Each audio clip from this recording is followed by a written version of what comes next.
up, my fellow crafty peeps? Hi, my name is Judy, and if you haven't been to my channel before, I do sewing tutorials and sewing DIYs and sew pretty much whatever I feel like making. So for this week, I'm going to show you guys how to make these super cute pajama shorts, boxer bottoms, whatever you want to call them. And I will link the tutorial that I loosely followed because it has a link to a free pattern that you can print out to cut your short pieces. But I will be modifying it a little bit because that tutorial had an exposed waistband, exposed elastic, and I wanted mine enclosed, so make sure you stick around so you can see how I did that. To begin this project, I started by tracing my front short pattern pieces onto the fabric, and I made sure to extend the top of the pattern up 3.5 inches because I wanted an enclosed waistband. And then I was going to fold the fabric over, right sides together, and cut out my two front pieces.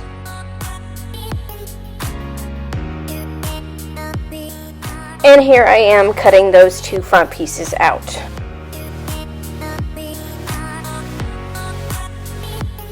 Next, I started tracing my back short pattern pieces, also extending the top of the pattern up 3.5 inches for my enclosed waistband. And I almost messed this pattern up because I laid my two pieces of fabric both right sides up instead of right sides together. Thankfully, I realized my mistake before it was too late, and then I laid the fabrics right sides together and then finished cutting out my back short pieces.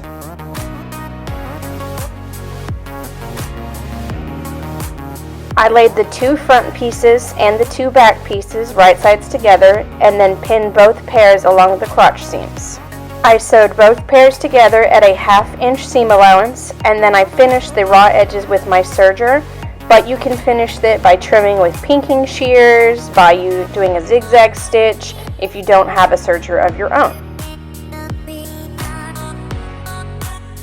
Next, I laid my front piece and my back piece right sides together, and I pinned the side seams together.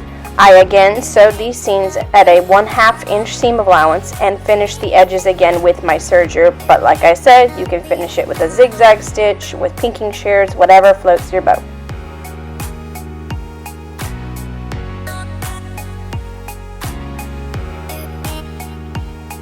I laid my shorts out again and pinned the inner leg seam that's still unsewed together, and I sewed this again at a 1/2 inch seam allowance, and then also again finished the raw edges with my serger.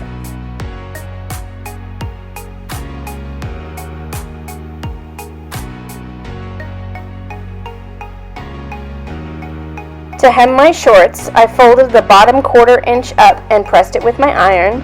I folded it up again another 1/2 inch and pressed that, so that the raw edge would be enclosed in the hem.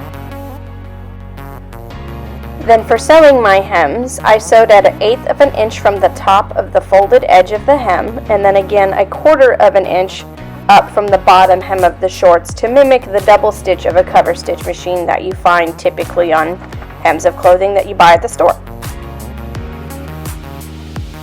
To make my waistband, I first measured my waist and then cut that length of elastic plus 1 inch for my seam allowance. Since I decided to change how I wanted my waistband from the tutorial I follow, measuring how much to fold over for the waistband required a lot of math on my part. So here is my math. I had a 1/2 inch of fabric that was the original seam allowance in the pattern, and I added 3.5 inches to the top of the pattern when I cut it out. So I had 4 inches of waistband fabric to work with. My elastic that I was using for the waistband was 1 5/8 inch, so the fabric folded over on that would then be 3 1/4 inch. So 4 inches minus 3 1/4 inch, I'm left with 3/4 of an inch. So I folded over the top edge 1/4 of an inch, so that would be using a 1/2 inch of my fabric, 2 times, you know.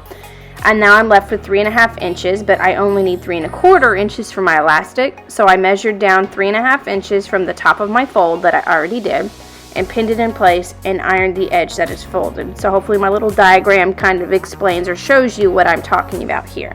And that's how I did my enclosed waistband for these shorts. And here I am doing all that folding for the waistband that I just described to you guys. Once my waistband casing was pinned where I needed it, I sewed around at 1/8 of an inch away from where the folded/hidden raw edge was, and I left a 2 inch gap or so to feed my elastic in. I then pinned a safety pin on one end of my elastic, and then I shimmied it on through so that way I'd have it enclosed in the casing.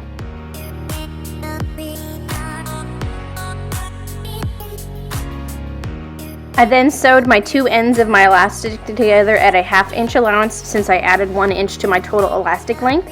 I folded the flaps of the elastic down and sewed around the 4 edges to make it lie flat. And then I sewed my 2 inch gap I left open closed to enclose the elastic.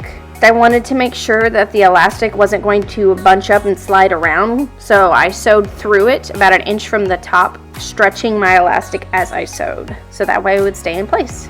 Alright, so hopefully you enjoyed this tutorial. Hopefully it was very easy for you to follow. I tried to break it down as much as I possibly could, and it also helped having the free pattern for these shorts on that website that I linked in the description box. So make sure that you like and subscribe and come back next time to see what I make next. Bye!